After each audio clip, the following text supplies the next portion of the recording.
wa kú dédé àkókò yìí níbikíbi tí a ti ń gbọ́ mi. Ẹbí a ti tán gbáradì láti wọnú ìgbéyẹ̀wò àti ìdánilẹ́kọ̀ọ́ tòní lọ. Ọ̀run àkókò yìí kò sí sínú ayé wa. Wípé gbogbo n tó jọ mọ́ òkùnkùn àti àṣírí rẹ̀, ìmọ́lẹ̀ ọ̀rọ̀ Ọlọ́run kó tàn lónìí kó sì tú àṣírí wọn fún wa. Lórúkọ Jésù Kristi Olúwa wa. Gbàdúrà wípé nígbà tí a bá ń bẹ̀rù Ọlọ́run, ìdán náà ní káwọn nǹkan tí kò tó Ọlọ́run kó máa bẹ̀rù àwa náà, kí Ọlọ́run kó gbin ẹ̀rù ẹ̀ sínú wa, kí àwọn nǹkan tí kò tó Ọlọ́run kó lè máa bẹ̀rù wa. Iṣẹ́ ara, èṣù, ẹ̀mí òkùnkùn, agbára ayé yìí tí wọ́n lè máa tẹríba fún wa. Torí aláṣẹ lọ́lọ́run, tí a bá gba àṣẹ látọ̀dọ̀ rẹ̀, àwa náà lè kọ̀ǹtú àwọn nǹkan tí ń bẹ lábẹ́ àtẹ́lẹsẹ̀ Ọlọ́run. Ògo ni forúkọ rẹ̀. Ẹ̀mí rẹ̀ kó kún ayé wa lónìí ní àkúnwọ́sílẹ̀, ká lè fi ẹ̀fọ́ kébí ìdì nínú agbára ipá rẹ̀. Lórúkọ Jésù Olúwa wa. Fún àwọn àkókò díẹ̀ láti kọ́ lórí májẹ̀mú láéláé nípa ìgbé ayé ara àti tẹ̀mí, tí a sì wo àwọn akíkanjú, àwọn akọni ìgbàgbọ́ tí a fi ayé wọn wo ìgbé ayé ara àti tẹ̀mí. Lónìí a fẹ́ wo ipa iṣẹ́ ara. Tí a bá ka ìwé Galatia àbí ìwé Galatia orí 5 láti ẹsẹ̀ 16. Galatia 5 à partir de verset 16. Galatia chapter 5 from verset 16. Ó ní jẹ́ mo ní ẹ máa rìn nípa ti ẹ̀mí, ẹ̀yin kì yóò sì mú ìfẹ́kúfẹ̀ẹ́ ti ara ṣẹ. Nítorí ara ń ṣe ìfẹ́kúfẹ̀ẹ́ lòdì sí ẹ̀mí, àti ẹ̀mí lòdì sí ara. Àwọn wọ̀nyí sì lòdì sí ara wọn, kí ẹ má bàa lè ṣe ohun tí ẹ̀yin fẹ́. Ṣùgbọ́n bí a bá ń ti ọwọ́ ẹ̀mí ṣamọ̀nà yín, ẹ̀yin kò sí lábẹ́ òfin. Ǹjẹ́ àwọn iṣẹ́ tí ara farahàn ti ṣe ìwọ̀nyí: panṣágà, àgbèrè, ìwà èérí, wọ̀bìà, ìbọ̀rìṣà, oṣó, ìríra, ìjà, ìlara, ìbínú, asọ̀, ìṣọ̀tẹ̀, àdámọ̀, àrankàn, ìpànìyàn, ìmutípara, ìréde òru àti irú wọn ni àwọn ohun tí mo ti wí fún yín tẹ́lẹ̀, gẹ́gẹ́ bí mo ti ń wí fún yín tẹ́lẹ̀ pé àwọn tí ń ṣe nǹkan wọ̀nyí kì yóò jogún ìjọba Ọlọ́run. Níta ń pè ní iṣẹ́ ara ni. Ẹ bá tún ka ìwé Róòmù orí 1 náà, tẹ́ bá bẹ̀ láti ẹsẹ̀ 28. Romains à partir de chapitre 1 verset 28 à 31. Ẹ bá ka Romans chapter 1 from verses 28 to 31 yẹn náà. Ẹ ra àwọn kan tó tún kà sílẹ̀ tó jọ mọ́ àwọn kan tá a kà ń bí, tí a pè ní iṣẹ́ ara. Apostle Paul sọ púpọ̀ nípa iṣẹ́ ara. Nínú àwọn lẹ́tà rẹ̀, ó tẹnumọ́ ọ̀pọ̀lọpọ̀ nǹkan tí ó jọ mọ́ iṣẹ́ ara. A rí pé tí a bá ń sọ nípa ara, kì í ṣe ara tí ẹ̀ ń rí yìí, tèmi náà rí yìí, tí a gbé sára yìí. Ẹ má jẹ́ ká gbàgbé wípé Bíbélì pè àgọ́ ara wa ní tẹ́ḿpìlì Ọlọ́run. Ara yìí tẹ́ḿpìlì Ọlọ́run ni. Torí níbẹ̀ lẹ̀mí Ọlọ́run ń gbé. Tẹ́ḿpìlì Ọlọ́run ni. Torí níbẹ̀ ni wàhálà ayé Ọlọ́run ń gbé. Bí ara yìí bá bàjẹ́ lónìí, ẹ̀mí ó jáde. Níwọ̀n ìgbà tí ara sì wà dáadáa, lẹ̀mí Ọlọ́run lè ń ṣiṣẹ́. Lẹ́lẹ́ máa gbọ́ mi, lèmi náà lè máa sọ. Lẹ́lẹ́ máa rí mi, lèmi náà lè máa rí yín. Bára bá ti bàjẹ́, kò sí ààyè fún ẹ̀mí mọ́ nìyẹn. Àfi kó lọ jọyìn ara tẹ̀mí tó ti wà tó ti pèsè rẹ̀ fún. Yẹn pé tẹ̀mí bá jáde, ara ẹ̀mí ti wà fún tí ó lọ jọyìn pẹ̀lú tí èkú mọ́. Bí a sọ pé àwọn áńgẹ́lì ni o tàbí àwọn ẹ̀mí o, wọn kì í kú, ṣùgbọ́n wọ́n lè pa ipò dà.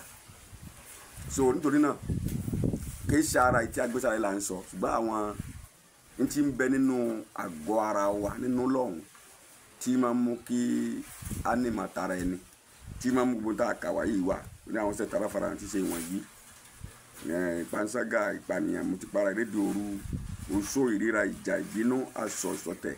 Gbogbo àwọn nǹkan tí ń bẹ nínú wa lọ́hùn, tí máa ń mú káwọn nǹkan yìí ó ṣẹlẹ̀, là ń pè ní iṣẹ́ ara. Èso iṣẹ́ ara. Ohun tó wà bẹ́ẹ̀ ni pé bí a bá fi àwọn a bá fi ara wa lẹ̀ láì jẹ́ pé a fi fún olùgbèǹdéke àti òdiwọ̀n kò ní já lè sin Ọlọ́run. Kí ni wọ́n ń pè ní iṣẹ́ ara? Ara tí a gbé fún wa yìí ó sọ fún wa pé ẹ̀bùn ni fún láti ọwọ́ Ọlọ́run fún wa wá, torí pé Bíbélì ní tẹ́ḿpìlì Ọlọ́run là á ṣe. Tẹ́ḿpìlì Ọlọ́run ni ara wa jẹ́. Tá a bá ní Jésù ń gbé nínú mi, inú ara ẹni ń gbé. Tá a bá lè máa ń gbé nínú mi, inú ara ẹni ló ń gbé. So tá a bẹ̀rẹ̀ tó fi ara wọn lẹ̀ fún tí ìsún fún fi Ọlọ́run ara náà fún Ọlọ́run, ẹ̀ṣẹ̀ ló máa gbé bẹ́ẹ̀, àtẹ̀mí èṣù àtẹ̀mí àìmọ́. So àgọ́ ara jẹ́ ilé fún ẹ̀mí, wàá jẹ́ mi Ọlọ́run àbẹ́mi èṣù. Àgọ́ ara jẹ́ ilé fún iṣẹ́, bóyá iṣẹ́ ara ni àbí iṣẹ́ ẹ̀mí. Ó wá depend lórí tá la fi ara yẹn sílẹ̀ fún. Kí wá ní àwọn ànímọ́ tara tá à ń sọ nípa rẹ̀ yìí? Wọn àkọ́kọ́ ni pé ní máa ń fẹ́ tara rẹ̀ nìkan. Ta ni yóò gbà wá lọ́wọ́ ara ẹ̀ṣẹ̀ yìí o? Ta ni yóò gbà wá lọ́wọ́ ara ẹ̀ṣẹ̀ yìí o? Ohun tó yẹ ká jẹ lẹ́nu wa kò fẹ́ jẹ, ohun tí kò yẹ ká jẹ ní ẹnu wa fẹ́ jẹ. Ajagun ṣẹ́gun ọ̀run onílàjà bá wa làjà, kí a lè ṣe ìfẹ́ Ọlọ́run ní ìfẹ́ ọkàn wa. Ṣùgbọ́n ara olùdènà kò fẹ́ kọ́kàn wa súnmọ́ ọ. Ta ni yóò gbà wá lọ́wọ́ ara ẹ̀ṣẹ̀ yìí o? Òun la Apostle Paul sọ àlàyé rẹ̀ ní Róòmù orí keje yẹn. Ta ni ó gbà mí lọ́wọ́ ara ẹ̀ṣẹ̀ yìí? Torí ìgbà tí mo bá fẹ́ ṣèfẹ́ Ọlọ́run, a fẹ́ máa ń dí mi lọ́wọ́. Òun náà ni ó jẹ́ pé tara ẹnìkan ló mọ̀. Pé tá a bá ní ìyẹn mọ̀ tara ìyẹn mọ̀ tara ìyẹn mọ̀ tara ẹ̀. Bí yẹn bá pọ̀ sínú ara tí ò gbẹ̀mí Ọlọ́run láàyè, ìfúnma tara ẹni yìí yóò máa wáyé.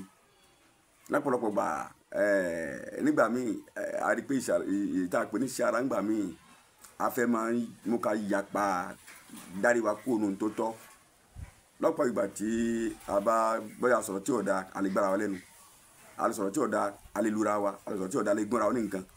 Gbogbo nǹkan yìí ò yẹ kó rí bẹ́ẹ̀. Torí ara tí à ń ṣe ẹ̀bùn Ọlọ́run ni, tí a bá bàjẹ́ ó lè pa ẹ̀mí gangan tí ó jẹ́ ilé ẹ̀mí lára. So èyí tí ń bẹ nínú wa lọ́hùn la bá correct iṣẹ́ ara yìí.